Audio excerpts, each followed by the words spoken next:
छोटी सी दुनिया, बड़े सपने। मेरा नाम रिया है। मैं हमेशा से एक छोटे से शहर में रही हूँ। मेरा जीवन बहुत सिंपल था, हर दिन एक जैसा। लेकिन मेरे ड्रीम्स हमेशा बड़े थे। मैं हमेशा से कुछ अलग करना चाहती थी। इसलिए मैंने शहर की सबसे बड़ी यूनिवर्सिटी में एडमिशन लिया। यह मेरे लिए एक नए जीवन की शुरुआत थी। एक नए शहर में, अनजान लोगों के बीच मैं अकेली थी।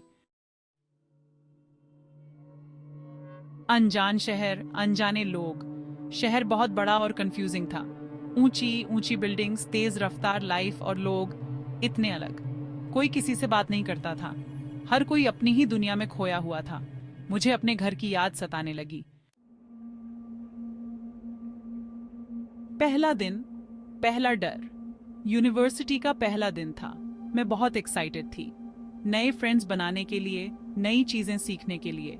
लेकिन मेरा एक्साइटमेंट उस समय डर में बदल गया जब मैं यूनिवर्सिटी की पुरानी लाइब्रेरी में दाखिल हुई।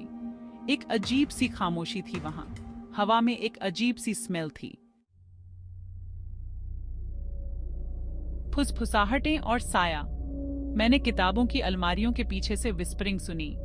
मुझे लगा जैसे कोई मुझे देख रहा है। जब मैं मुड़ी तो पीछे कोई नहीं था। बस एक शैडो दिखाई दिया जो अंधेरे में गायब हो गया।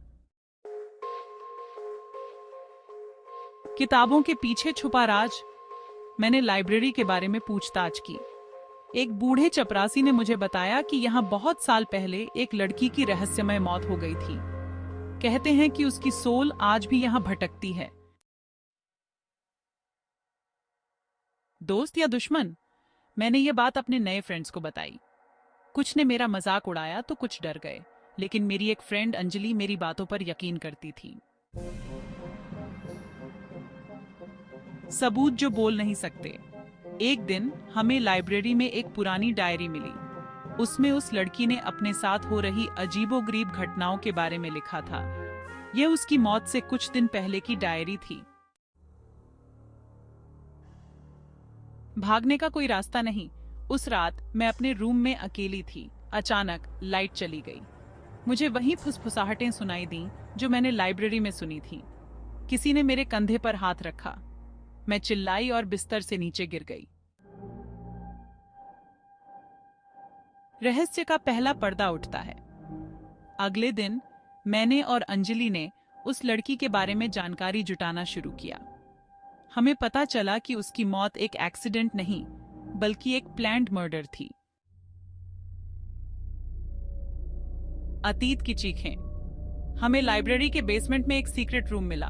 वहां हमें उस लड़की की कुछ चीजें मिली। उसका बैग, उसके शूज और खून से सनी हुई एक लेटर।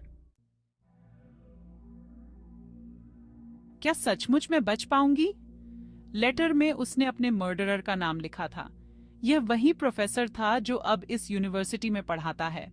क्या हम उस मर्डरर को बेपर्दा कर पाएंगे, या फिर हम भी उस लड़की की तरह इस लाइब्रेरी का एक और भयानक राज बन जाएंगे?